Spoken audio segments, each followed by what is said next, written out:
बहुत कम लोग ये बताते हैं कि मनु कुछ नहीं था दुनिया में, वो ओम को पूजते थे।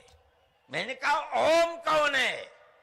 पहले तो मैं ओम के बारे में बता दूं। ओम ये 3 शब्दों से मिला है जो ब्रह्मा विष्णु महेश का प्रतीक माना जाता है। ओम सबसे पहला उच्चारण है ओ, जो कि आपके गर्भ नाल से होता है। जब बच्चे अपनी माँ के गर्भ में होता है तो उसकी जो नाभि होती है वो उसकी कनेक्ट होती है माँ से, और बाद में चिकित्सक उसे काट देते हैं। ओ यानी कि इसका अर्थ होता है ब्रह्मा, जो कि जन्म देते हैं। फिर दूसरा है ऊ, ठीक है, वो हृदय से आता है जिसमें पालन पोषण की विधि बताई गई, यानी कि विष्णु।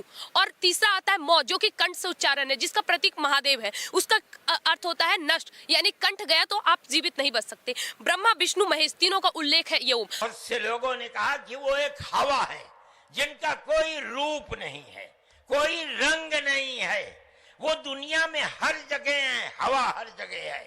अब आती हूँ मैं साइंटिफिक रीजन पे। बहुत बड़े शोधकर्ता राफेल पताई, उन्होंने अपने बुक द जीविस माइंड में ये साफ तौर पे लिखा है कि 786 को अगर आप सही तरीके से देखोगे तो उसमें आपको ओम दिखेगा, और इसको प्रूफ करने के लिए उन्होंने ये कहा कि आप 786 को हिंदी में लिखो और गौर से उसे देखो, आपको उसमें ओम का प्रतीक नजर आएगा।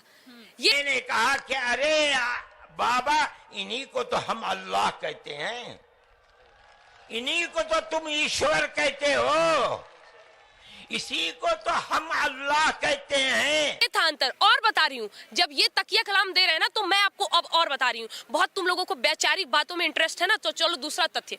अब हमारे धर्म के अनुसार ये हो गया, हमारे धर्म में ओम का मतलब ये हो गया, राफेल पताई के अनुसार ओम का अर्थ और ओम की सच्चाई। अब मैं अपने आपको बताती हूँ कि हमारे धर्म में किस तरह इन सब चीजों को बताया। 786 कहा गया है कि श्री कृष्ण जिस बांसुरी को बजाते थे उसमें 7 छिद्र थे, और वो अपने 6 उंगली से वो बांसुरी को बजाते थे, और वो अपने माता पिता के 8वें संतान से। 786। अब बोलिए, तथ्य हम भी दे रहे हैं क्या?